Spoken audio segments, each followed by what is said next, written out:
अस्सलाम वालेकुम, welcome back to my channel. कैसे हैं आप सब? मुझे उम्मीद है कि आप सब खैरियत से होंगे इंशाल्लाह।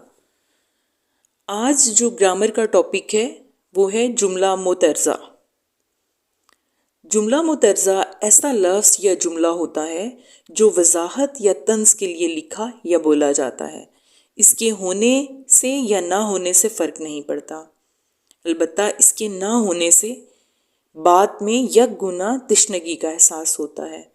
मतलब कि अगर हम जुमला मुतरज़ा का इस्तेमाल करते हैं या नहीं करते तो उससे जुमले पे कोई फ़र्क नहीं पड़ता, लेकिन ऐसा लगता है कि कुछ मिसिंग है, किसी चीज़ की कमी महसूस होती है। उसकी मिसाल मैं आपको ऐसे देती हूँ। एक जुमला है, आप लिखते हैं शेर गोश्तखोर जानवर है, ठीक है, तो ये बात आपकी समझ में आ जाएगी। लेकिन आप लिखते हैं शेर, आगे ब्रैकेट में लिखते हैं जो जंगल का बादशाह कहलाता है, गोश्तखोर जानवर है, तो इससे बात ज़्यादा जो है वो क्लियर हो जाती है, ज़्यादा समझ में आ जाती है। तो ये जो ब्रैकेट में हमने लिखा है ये है जुमला मुतरज़ा। मैंने आपको समझाने के लिए इस चीज़ को वाज़े किया है। दूसरा जो जुमला है वो है औदे हिंदी।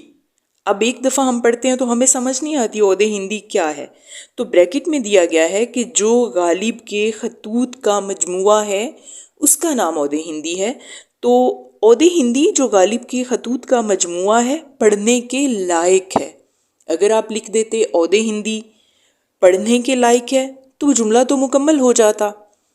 जो उर्दू अदब के मुताला करने वाले हैं उन्हें तो समझ आ जाती कि वो जिसमें गालिब के खतूत हैं उसका नाम औदे हिंदी है, लेकिन हमने ब्रैकेट में जब इस तरह से लिख दिया तो ये जुमला मुतरज़ा की एक मिसाल बन गया।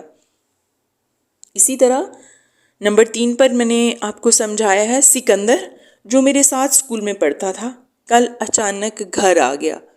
अगर ये जुमला ऐसे लिखा जाता सिकंदर कल अचानक घर आ गया तो आपके जहन में रहता ये कोई भाई है, कोई कज़न है, लेकिन जुमला मुतरज़ा की सूरत में इसकी वजाहत कर दी गई कि सिकंदर जो मेरे साथ स्कूल में पढ़ता था कल अचानक घर आ गया, तो मैंने इसकी निशानदही कर दी। तो बहुत आसान अल्फाज में मैंने आपको ग्रामर समझाने की कोशिश की। उम्मीद है आपको समझ आ गई होगी। शुक्रिया, अल्लाह हाफिज़।